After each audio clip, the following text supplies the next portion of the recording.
Hey guys, what's up? Bisectatron here from OneHive Gazette, here with the Q&A video that I told you guys was coming out, part of the 5,000 subscriber celebration. Wanted to answer all your guys' questions and also give the results for the new survey. So you'll see the results for the new survey at the end of this, but let's go ahead and take a look at the questions first. And I tried to take as many questions as I could. I think I got almost all of them. I'm going to be a bit of a longer video because I took so many, but I want to make sure that for the 5,000 subscriber celebration that I can answer almost all your guys' questions. So hopefully you see it in here. If not, there's always next time because I do these about every month or so, sometimes more. So anyway, let's go ahead and get to the questions. I'm sorry if you hear a little bit of a clicking sound because I do have to go navigate along and open up these questions. So anyway, we're starting with Yuchodo. I'm not even going to try with that, but thanks for the question. He actually has two questions, and first is, why aren't you an elder or a co-leader?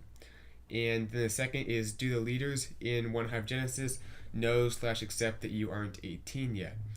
As far as the elder co-leader thing, I've been in Genesis for maybe like 8-9 months. I'm not sure exactly how long. Probably about 8 months.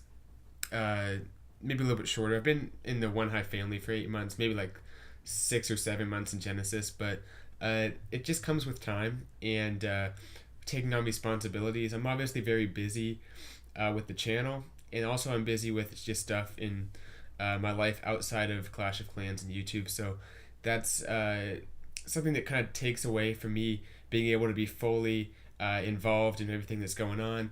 But I do do some base building responsibilities, so I think it comes with time. But part of the reason is I'm probably not as active as a lot of people who get the elder and co-leader rank, because it's given to people who are doing stuff for the clan, who are reliable, and who are very productive in management and stuff, and I'm just not quite there yet. So anyway, the second question, to answer that, I think, yeah, they know I'm 18. I mean, I'm in high school, obviously, so I guess you could be 18 your senior year for like the last part of it, but I'm 17, and I think that it's not that strict of a rule. They just want maturity, and they're not going to enforce it too tight. 18 is kind of the what you should shoot for, what you should be about. But if you're 1 year under that, I don't think they care too much, as long as you don't show it too much. And I think it's no big deal. But yeah, they know, and I think they're cool with it. So anyway, thanks for the question. Moving right along here, we have Voiceless Yeti, who asks, when and why did you join OneHive? I might have answered this before in a previous Q&A, but just to quickly say, I had been watching some of the OneHive YouTube, mainly Jake's channel, for a while. This is starting about, I don't even know at this point, September of 2015, September 2014 maybe, I don't even know. But I had been watching that for a while, and then I applied to OneHive about 6 months after, when I was in between clans, got rejected because my heroes were too low. Then went ahead and applied again, and got accepted in the fall of 2015, and now here we are like 8-9 months later. So that's pretty much it. Wanted to be in a high-level war clan, and OneHive is kind of considered one of the top fair play war clans, which is why I wanted to join the family. Okay, next question is from Odie Fatboy Amino, and he asks, how do you feel about OHG and OHA separating from the OneHive family?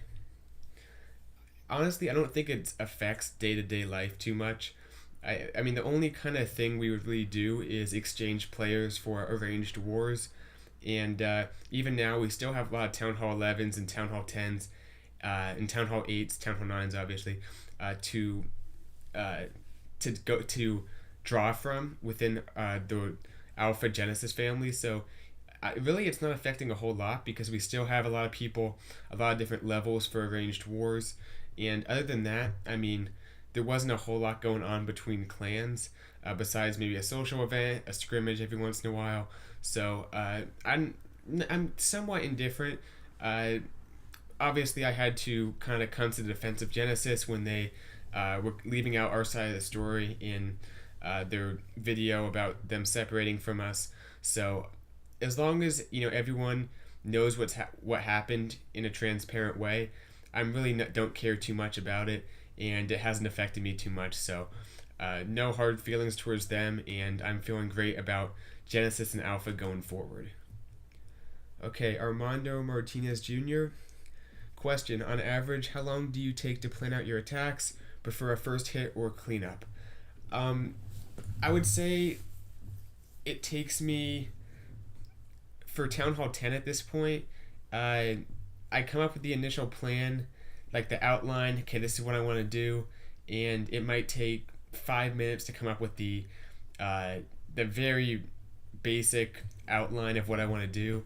From there, assuming other people think it's cool and I'm good to go, I get it checked off by someone else who thinks the idea is good. Finalizing things might take another 10 minutes, and then maybe another 5 on kind of practicing, going through in my head, kind of just visualizing it. And so 20 minutes total, I think, goes into planning an attack. Obviously, it's going to take longer in a ranged war, and if it's like a really garbage base, it'll take quicker.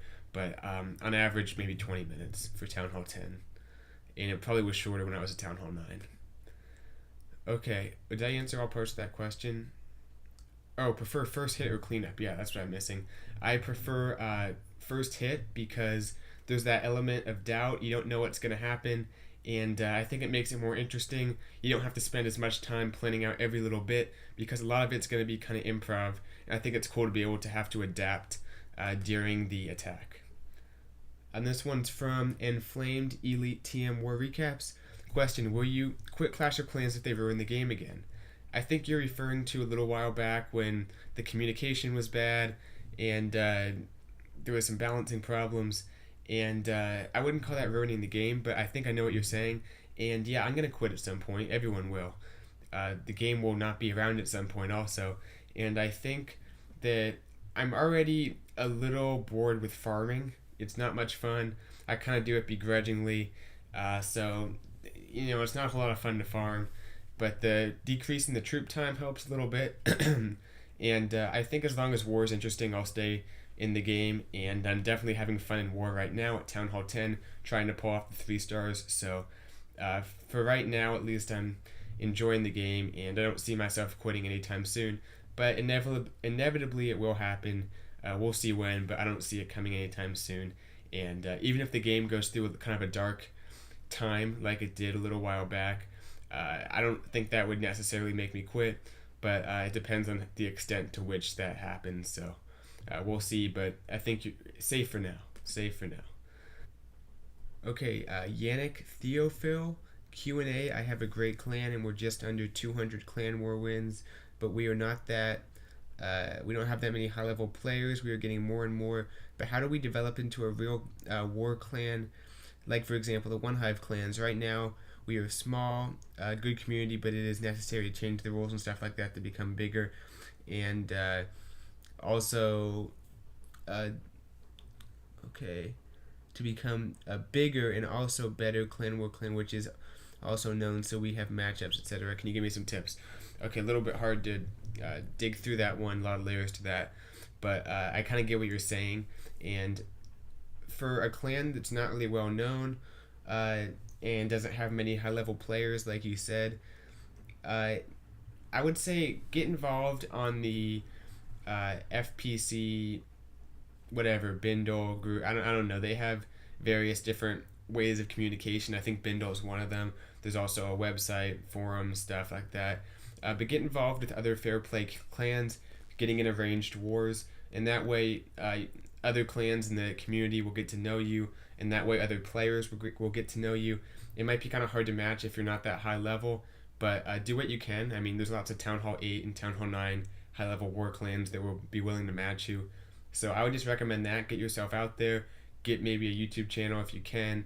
Start getting a little bit of a grasp in the public domain, and then from there you should get a few players applying.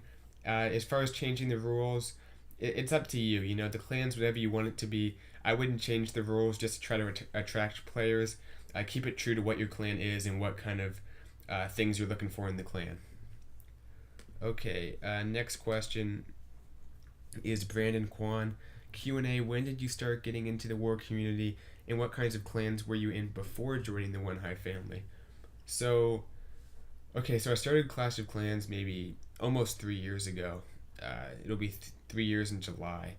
And I didn't start really getting into the war community until I saw people like Jake and Hulk, who was some of the first war YouTubers. And I started watching their channel about a year later after I started playing. So we're talking now summer to fall of 2014.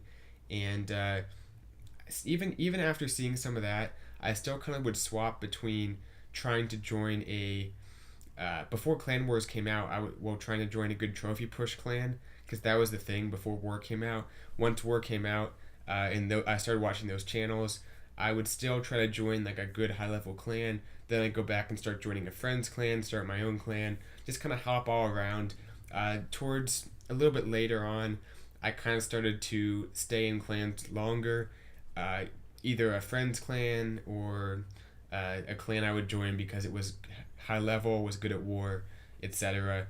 And from there, it just decided that I wanted to apply to OneHive. I was in a clan for about 6 months straight, which was a long time for me before OneHive. But I've been in a ton of clans, and even as I got into the war community, I was never really fully involved until probably about a few months leading up to OneHive, when I really decided that I wanted to take it to the next level. And that's kind of reflected on the YouTube channel. As you watch the attacks, it's pretty quickly it becomes war oriented. I think I deleted some of the videos I made a while back about farming and stuff, so that transformation kind of happened midway through, and yeah, from there just is history. Part of OneHive for the last little while, like I said, so glad to be here. Next question is from Code Noah Quig. What AP exams did you take during this week? Hope they went well. Well, for those of you guys that care, I guess, I had 4, calculus, lit, AP US history, and capstone. So I'm only in 3 classes. I'm not in lit. I just took the test, but yeah, I have a lot of school stuff that I do because I'm in these classes, and it's a bit of a commitment. Pair that with clubs and sports, it's a lot. So I'm just lucky that I have the time to do this, especially moving forward now that a lot of that stuff's over and the classes are kind of winding down. I can have some more free time to do this. But yeah, they went great. Thanks for asking. And yeah, I think they went pretty well. Okay, moving along. Long question here. I'll do my best. Okay, Q&A question. I'm the best attacker of my clan. I'm actually the only one who masters hybrid attacks as Town Hall 8, but we're now level 6 clan, and some of our Town Hall 8s are now fresh Town Hall 9s, and now every time we win 3 or 4 wars in a row, we find that a clan with Town Hall 9s that our Town Hall 9s can't even 2-star consistently, and our Town Hall 9s are getting 2 or 3-starred. I'm tired about these shady attacks. Yeah, how can I improve their skills and planning and convince them to try something else other than go wipe? Almost every time I give them advice, they'll say I'll try, and then they don't do it. By the way, congrats, Nathan out. Cool. Okay, and I'm not sure if this is a clan with people you know, or if it's just a clan you ended up in and have been in for a while. So the thing is, you asked like how do you improve their skills and planning. You can't improve that for them because they're the ones that are attacking. So it comes down to them deciding they want to take the time to develop the skills and to take the time to plan an attack. You can lead them to water, but you can't make them drink. So you can recommend watching this channel, watching other channels, being familiar with the 3-star attacks, and using Hogs, Valks, combination of them, whatever is going to get the 3-star on a given base. But if they're just going to stick with Go Wipe, I think that's a sign that you should move to another clan if you're interested in trying to 3-star and be a top war player, and they're kind of lagging behind a little bit. But yeah, it's always hard to leave a clan, although I think sometimes it's necessary because people just don't want to put the time in to be a serious war player, which is fine. I totally get it, and I think that when that happens, there can be some conflict. But if we keep people in different clans, that way people can be around people who are like-minded about the game, so they can be around other kind of casual war players. And maybe you want to try to switch to a more serious war clan if that's what you think you want to do. Assuming you can't convince them, maybe they will be open to it. I'm not sure, but it sounds like they're not really listening to your advice that well. So anyway, let's keep moving to the next question. Got a few more. This one is from Dhruv Tripathi, and he asks, need your help to understand if Town Hall 8.5 and 9.5 are still valid, and what do you recommend for 8.5? So just kind of what they are, that's kind of what you have to look at first. Is 8.5 is basically becoming a Town Hall 9 but not dropping the expos. You will always want to do offense first, and not like don't do defense, but prioritize offense whenever you get to a new Town Hall level. But when you actually become a 0.5 is when you don't get the new expos at Town Hall 9, or at Town Hall 10 you don't get the new Inferno Towers. That's how I define it, at least. Because you could say that it would be considered doing offense first, but I think that's pretty much what everyone would do, and it doesn't necessarily mean you're being a 0.5, you're just kind of taking it faster at offense and trying to prioritize that. But it's more of a deliberate decision not to make certain defenses, not to build certain defenses, to make yourself smaller in weight, and that's what 0.5 is. So is it still valid? I think that depends what you describe as valid. It's still a smart thing to do. It makes it a little bit trickier to match in arranged wars. You guys saw I wasn't in our arranged war because of that matching issue with the 0.5s, so that was part of the downside of it. But if you're just doing random wars, I think it makes sense. It gives you a good advantage almost, and as long as you don't take it too far, I think you're okay. I would say as long as you're still using your gold to build defenses, if you don't want to build the Infernos or the Expos and the heavier defenses, that's fine. So I think it's still a good thing to do. It's still a smart thing to do.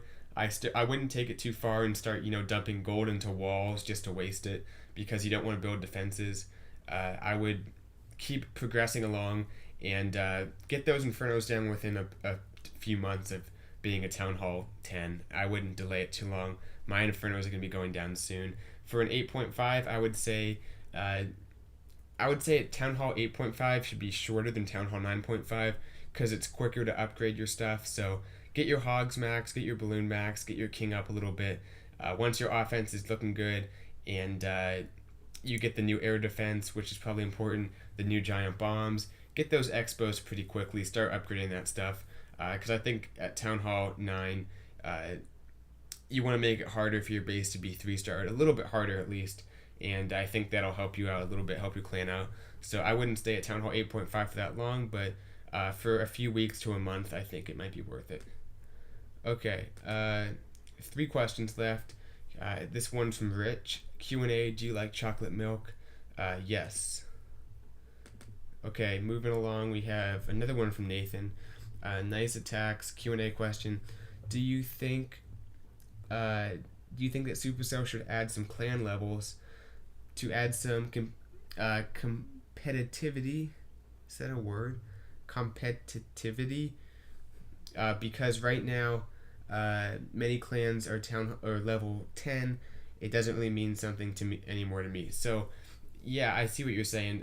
A lot of clans are becoming level 10, and then once clans get there, it's kind of like everyone's clumping up at 10. And obviously, there's still a lot of clans that aren't 10. I'm not trying to sound like I'm in this little bubble or, in our community, all the clans are 10, which isn't true. A lot of high-level war clans still aren't 10. And in the, vast sea of clans that do war, the vast majority is still not level 10. So it's still that progression, but people are starting to reach 10. And I'd say new levels would be kind of cool.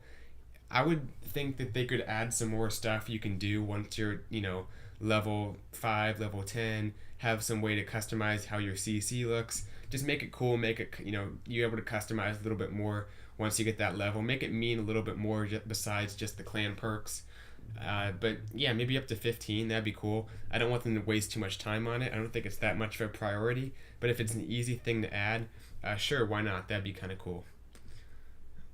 And the last question of this video is from, again, Kanoa Quig. A few of you guys double dipped, which is cool. I didn't even notice it when I was picking the questions, but here we go. He asks for the last question, I'm a Town Hall 9, about to go to Town Hall 10. Would it be more valuable to build 2 level 1 Infernos right away, which would make it extremely hard to 3-star me, or a lot harder to 3-star me, and build no extra defenses, or go 9.5 and get, that probably means wrecked. It probably got auto-corrected, yeah, and get wrecked during war, thanks. Yeah, that's something I thought about, and here's the thing. Assuming the matchmaking system is, or the match itself is clean, which sometimes it's not, it might go either way a little bit, but if you build the Infernos, you're going to get matched with someone who has Infernos. And because offense isn't weighted as much in the matchmaking algorithm, the person you get matched with is going to have Infernos, and if they decided to be a 9.5 for a little while, which is a very high chance in the war community, the high level war community, if you're going against a good war clan, they're probably going to have pretty solid offense. And if you're a new Town Hall 10 that still has Town Hall 9 level troops, then you are going against a person who has equal defense level but better offense. Whereas if you stay a 9.5, worst case scenario, you go against someone like yourself who's also has kind of Town Hall 10-ish level troops, but Town Hall 9 defense for the most part. So in the best case scenario, you just get a Town Hall 9 matched with you. So is it cheating the system? It's kind of a fine line, or a blurry line, however you want to say it, where it goes from, taking advantage of the system to playing it smart. But I think there's nothing wrong with being a 9.5 for a little while, because it is a big disadvantage if you go against it, especially if there's only like 3 or 4 Town Hall 10s in your clan, and you're drawing an extra Town Hall 10 because you have the Infernos in the match, but you don't have the troops to be able to have any chance of 3-starring that Town Hall 10, you're at a disadvantage, because that Town Hall 10 will probably have Town Hall 10 offense if they were, shrewd and kind of crafty about how they upgraded and they did the 9.5 thing. So I would stay 9.5 at least for a little while. It's your choice, but maybe get your Valks done, get the free spell up a little bit, maybe the Hogs, and then from there it's your choice. So anyway, thanks for the question. All right, now it's time for the results of the new series voting. As you guys know, I went ahead and asked for what series you guys want to see on the channel, just to make up your own series, and you guys sent in your responses. I picked the top 3 that were the most common type of idea that I saw, and once again, those 3, just to go over them, were the what I think Jake calls the Hitchhiker series of videos, where I visit a clan, show the attacks, talk about the clan, give answers to some of my questions, and just kind of have a video dedicated to a clan and its attacks from the war community. The next one was to show unusual attack strategies that you don't see very often but still are effective. And the final one was to show a compilation of failed attacks and then talk about why they failed for different reasons, and have a few of those in the video. So anyway, those were the 3 options, and you guys voted. 187 votes total actually were cast, and here are the results. I'm going to go ahead and throw them up. 3, 2, 1, boom. There they are. So you can see it was ridiculously close. 33%, 29, basically 30%. So the top one and then the bottom one are within, 6% of each other. So it's, 7% of each other. So it's just crazy how close this was.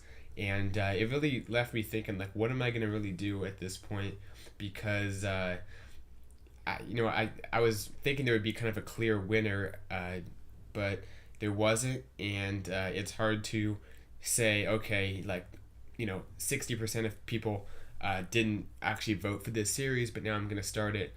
So I was kind of debating what I'm going to do here, and I am going to honor the top voted series, which is the visiting the war clans, your guys' clans, and I'm going to go ahead and do that. So I'll have a video coming out on how to apply to have your clan checked out by me, and that'll be coming out soon. So I know there's going to be a lot of people that want to get involved in this, so I'll let you guys know, and hopefully that'll be up and running pretty soon, so I can start getting those videos out every once in a while. For the other two, I was really debating what I'm going to do here because it was so close, and I think these are two series that people definitely want to see. So if I ever want to, add a new series, because every once in a while an old one will kind of fade out, won't be done much anymore, and then maybe a new series will come in and replace it, or I'll just add a new series to the channel like I'm doing here. So these are two good ideas that I'll have, and maybe in the future I'll let you guys vote in another one. But for now, unfortunately, those two are going to have to wait. You'll still see, the failed attacks and the base destruction videos, and you'll still see the unusual attacks and the recaps, or just any kind of special video I put out on them. So it's not like you're not going to completely see any of what that would involve. Just not going to start a series of those things, unfortunately, right now. But anyway, thanks for voting, guys. Very close, so every vote mattered at this point. I think I did the math at one point. It would have taken, probably would have taken about, for the second place finisher to be first, which would be a 3% difference.